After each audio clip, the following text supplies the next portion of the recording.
The top 5, the best parts of the day.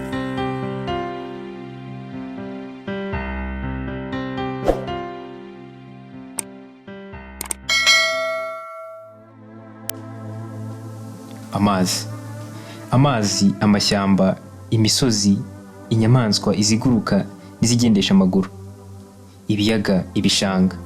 Ibyo byose navuze haruguru ni bimwe mu bigize isi dutuye twe nk'abantu. Nkuko nabivuze haruguru, ibyo byose bibaye kugira ngo bitunezeze. Iyi ni The Top 5. Icyo usabwa ni kimwe gusa, ni ugukora subscribe, ugatanga igitekerezo, ugasangiza n'inshuti zawe, ubundi tugakomeza kubana mu bice bikurikiyeho. Yego wabyumvishe neza ibyo navuze haruguru. Byose biberaho kutunezeza.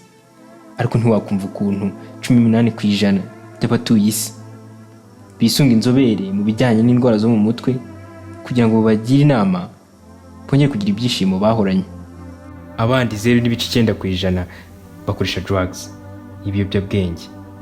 Nk'uko ikinyamakuru The New York Times cyo kuwa 11 Ukwakira 2003 umutwe w'inkuru wacyo ugira ngo Can drugs make us happy? Byanditswe n'umunyamakuru Andrew Palok. Kibazaga ikibazo kigira kiti: ese gushyira umuntu mu bihe byiza aba yishimye koko? Undi munyamerika w'icyamamare Elliot Smith yaravuze ngo ntabwo ukwiye kubaho wenyine, ariko ibiyobyabwenge ufata nta munezero bizaguha. Ese ibi bintu dukora byose kugira ngo twishime koko tuba twishimye? Uyu munsi turagaruka ku bintu 5 byatuma wishima ukanezerwa n'ubuzima urimo. Iyi ni The Top 5.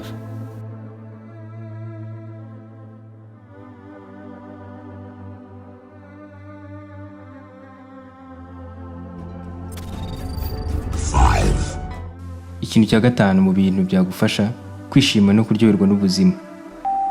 Tekereza ku bintu ukunda ukibyuka.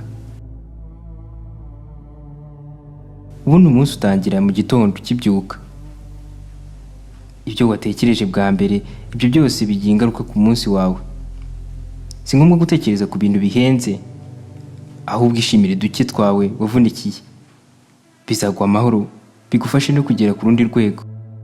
Umuhanga Rick Hanson mu bijyanye n'imitekerereze ya muntu yaravuze ngo gerageza kuganza ibitekerezo byawe mu byiza, unagira ibitekerezo byuje urukundo ukibyuka.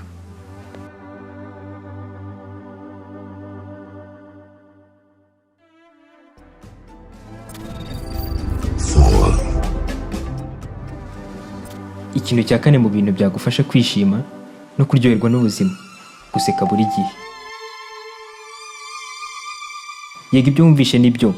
Guseka buri gihe umubiri wawe urekura umusemburo cyangwa hormone yitwa oxytocin.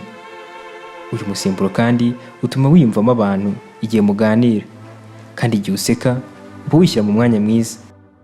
Nk'uko Lucy Maud Montgomery, umwanditsi w'umunyakanadakazi, yabivuze ati: ubundi ubuzima bufite agaciro igihe burimo ibitwenge.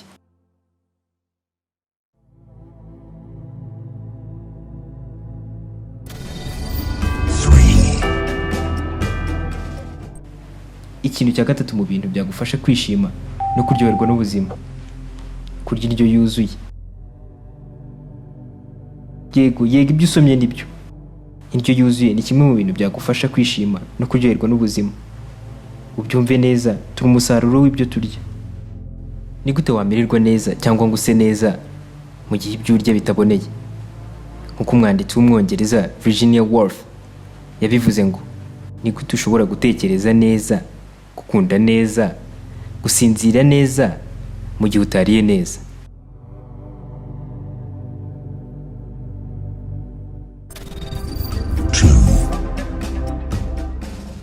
Ikintu cya 2 mu bintu byagufasha kwishima no kuryoherwa n'ubuzima: kuruhuka bihagije. Ni gute ukoresha umwanya wawe wo kuruhuka?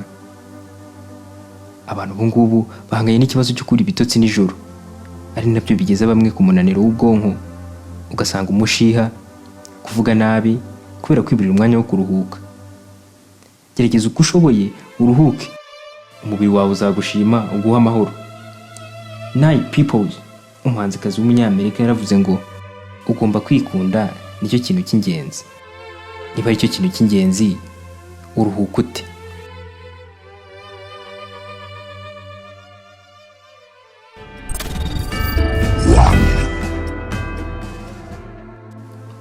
Ikintu cya mbere mu bintu bitanu byagufasha kwishima no kuryoherwa n'ubuzima: kwirinda kwicuza. Dukora amakosa twese mu buzima, gusa igitandukanye ni uburyo tubyakira. Mu gihe utize kwibabarira, ninde wundi uzakubabarira? Yego, uzakora amakosa, ariko inama ya mbere ni ukubyakira, ubundi ugakomeza ubuzima. Umwanditsi Deborah Treat yaravuze ngo ubuzima ni buto, wikwita ku bidafite umumaro. Ishime, jya mu rukundo, ntiwicuze ikintu na kimwe. Mukomeze kugira ibihe byiza, mukora subscribe, mutanga ibitekerezo, musharinga n'inshuti zanyu. Iyi yari Top 5, naho ubutaha.